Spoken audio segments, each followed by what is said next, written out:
Welcome back to my channel, guys. I have some very good news for you guys because we are dealing with a monster, or should I name him Bunker Boy? Netanyahu is now a bunker boy. Hezbollah's recent attacks on Netanyahu's residence have reportedly, quote-unquote, spooked the Israeli Prime Minister, prompting heightened security measures. According to sources, Netanyahu is now conducting his official duties primarily from a reinforced room in the basement of the Prime Minister's office instead of his usual office on a higher floor. We'll talk more about this in details and exactly what happened. But before I move on, just to remind you guys, most of my viewers are not subscribed. If you happen to be one of them, consider subscribing. I give you all the updates, what is happening in Lebanon, in Gaza. Let's actually go with this report first, shall we? So Netanyahu, continuing an old tradition of the worst, most murderous leaders working out of a bunker. So somebody, his name is Mitchell Plitnick, he basically compared this kind of behavior from Netanyahu, hiding in a bunker. He compared that with other murders in history. Report: Netanyahu working from protected room on basement floor of PMO in light of security fears since drone attack. What is noteworthy to mention here, guys, is that the recent drone attacks from Hezbollah targeting Netanyahu's residence, most of them, almost 90% of them, were not intercepted by ITF or IDF. ITF, I say that because they're Israeli terrorist forces. Therefore, Netanyahu is not confident in his military to protect him. Can you believe this? This is a guy who gets billions of dollars, all the modern technologies, weapon, missiles, ballistic missiles, even nuclear weapon. It doesn't feel safe in his own residence. This is what happens when you turn yourself into a monster. Now, breaking news. What is confirmed so far regarding Israeli attacks on Iran? This was the attack from Iran when Yoav Gallant, the other monster who said, we're going to cut off electricity, fuel, food for the people of Gaza. That monster and with Netanyahu, both of them together, they went hiding when Iran attacked. Netanyahu and Gallant are currently in an underground bunker at the Ministry of Defense headquarters. They moved to this secure location during Israel's attack on Iran. Okay, one thing I want you to also understand, guys, this is nothing new, that this bunker boy will go under his bunkers. If you take a look at recent outings of Netanyahu, you will see not a single video or picture of him in public, because he's afraid of not just Hezbollah and Hamas, but also his own people. So he doesn't go out at all. What is he doing? He is becoming depressed and getting mentally sick. I have no doubt about that. Now, there is this report again, Israeli Prime Minister under attack, IDF on high alert. Still drones reaching near his home. Israeli air defense is losing. Iron Dome not able to intercept Lebanese drones anymore. Netanyahu has to live under bunkers now. Well, the thing is this. These drones that are not being intercepted by the Iron Dome are reaching very, very close proximity of Netanyahu's house, number one. Number two is that the whole defense system that they have in place with Iron Dome, with the third, what they have, David Sling, all of those things, the Patriot that is being installed by US, none of those things are able to protect him. Can you imagine now if Iran decides to hit his residence with a ballistic missile, what will happen? Or if they do want to harm him, go under bunker. Because remember, Iran is not doing it. Iran is not targeting him. Why? Because Iran doesn't want a war. If they wanted a war, it is not impossible for Iran to target him and assassinate him. It is much easier for Iran to do that than for Israel doing what they did with Ismail Haniyeh in Iran. Why I'm saying that is because Iran has technology and weapons and capabilities that are much higher level than the Zionists. This was proven over and over again. We do not even have to argue or debate about this or fight over it or trust my news or word, or your word for that matter. You can just take a look at what is happening right now on the ground. When Israel wanted to retaliate, or I should say they tried to attack Iran on October 26th, what they did, nothing. They said, we completely destroy Iran's defense system, but nothing really happened. So Iran, they do not want war, therefore they do not want to assassinate this guy or kill this guy. Who is this guy? Let's take a look at this video. I think you'll find this interesting. So I said he never goes out in public. Look, you don't have to trust my word. Just look for yourself. Do you see him in public anymore? No, not at all. Where is he? He's at a park or somewhere, highly protected, highly guarded, because he wanted to make a PR video. So Israel released a video of a decrepit Netanyahu walking in a field after a drone struck his house. Something odd about it. He was in the house, but likely in a bunker. So if the resistance wants to assassinate him, then next time it would be 10 drones with more firepower. That's not what Iran wants to do, because that is really not a behavior of a civilized nation. This is a behavior, assassinating leaders who are not protected, who are not guarded, is an act of cowardness, and it also shows you guys are really not civilized. You do not really know manners, warfare manners, rules, and how you should conduct yourself. But because obviously these people, Netanyahu, doesn't have any manner, and the Zionists, they're totally brutal and beast type people and monsters, they go after leaders who are not protected, and sometimes they will even cheat.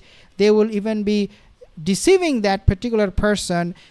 For example, what happened with Hassan Nasrallah, they actually deceived him and cheated with all the security apparatus, telling Nasrallah that we are going to do a ceasefire. So Hassan Nasrallah, he's being so naive, he believed Israel's story, and so he let his guard down, and then the next thing you know, what happened to him? We all know that. Now there is another report coming, guys. You have to take a look at this. So this is a guy from Saudi Arabia. This is the first time a Saudi Arabian individual was killed, who took part, looks like, in this battle. A Saudi national, Omran Karim, was his name, fighting for Hezbollah, has been reportedly killed in Lebanon during the conflict with Israel's military. Karim from Khatib, Saudi Arabia, was a dentist in Beirut, Hezbollah stronghold of Haniyeh. He was the son of Ahmed Ibrahim al-Moghasil, the mastermind behind the 96 Khobar Towers bombing that killed 19 U.S. soldiers.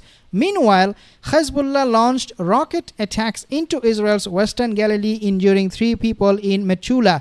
This is the first time you are seeing a Saudi national is involved in direct operation against the Zionist forces, something unprecedented, never happened before.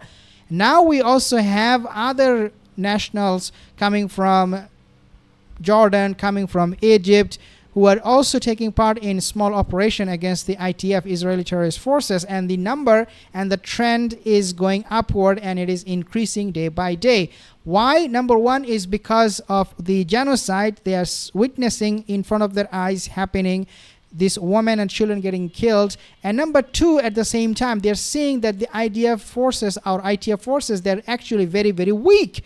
They are diaper army, and this is the name they're living up to every single day. We see them using tanks as a guard, using human shield as a guard to protect their lives. And most of the time, even after all of this aerial bombardment, fighter jets and helicopters and all of those things they're using, they're still getting killed in tens and hundreds and thousands in numbers. So we do not know the exact number of casualties, but they're getting killed. They're taking a lot of casualties. What does it show? It shows that they're weak. They are not able to win this war, and they know it. So the trend or the number here is growing of people, individuals taking arms against the Zionist forces. Another reason is obvious, I believe, which is that because Israel is killing civilians indiscriminately, they're not targeting military targets. They're saying, oh, we found a Hezbollah tunnel, we found Hamas tunnels, but they're really not finding anything. They're just killing innocent people. When you have a country committing genocide, you cannot be a dentist and say, well, I'm safe, or I'll move, I'll go somewhere else. No, you cannot, because even if you try to move out of that place, you will be targeted still. So what these people, they do, they take up arms. Better fight and die than watch the whole genocide unfolding and seeing my fellow citizen, my fellow human being getting killed. So this is, I think, what is happening right now. I do not know, but I do not know why he took arms, why he took part in this battle, in this war against Israel, Zionist forces. But this is what was said. The first Saudi martyred in southern Lebanon, the martyred resistance dentist Omran Karim from the city of Qatif, essenced as a martyr while confronting the occupation. So it looks like he did take part in the war directly. Now, this is also something the Zionist forces, they want us to believe their stories, where they will show you that their own people, young generation, older people, rabbi, all of these people from different communities in Israel, they're coming out, taking up arms against against Hamas and Hezbollah, and thus they promote their causes, thus they inspire their next generation, thus they motivate other people, the Zionist forces, to take up arms, because this is becoming a huge propaganda for them. Why? Because we know that Israeli soldiers, the terrorist forces, they're losing a lot of their members. 120 members from the ITF, they signed a resignation paper. They asked Netanyahu government to go on a ceasefire deal and release the hostages, or else they are not going to fight. So the number is also growing, and obviously because of the gag order being placed by the Zionist state, by the Zionist regime on media, even including Western media, we do not know exactly their number. How many of them are quitting their job or backing away from serving in the military? We do not know the numbers. But what we understand from all of this is that it is not good. A lot of them are committing suicide. A lot of them are saying enough is enough. And now we are also seeing all of these things culminating in the minister Yoav Gallant resigning from his post or getting fired from Netanyahu. So again, going back to the main topic of this video, guys, Netanyahu right now, he's under bunker. He is absolutely panicking at the moment. And what will happen in the coming days is that if he does not fix his military with all the air defense system, who knows? Hezbollah will do something that they have never imagined. And they already have done so many miraculous things that Israel was not prepared for. So in addition to getting attacked in Lebanon, in Gaza, now they're getting inside of their homes. And I mentioned to you guys about this particular news where Hezbollah is now issuing ultimatum to the residents of Kiryat Shimona, to Haifa residents there, to leave those places, otherwise they will be targeted. So the battle has reached at the doorsteps of the Zionist regime, and that's not what they signed up for when they started this genocide against the people of Gaza. I will be coming up with more news, guys. Thank you so much for joining. If you have any comment, consider subscribing again. I will see you in the next video. Have a wonderful day.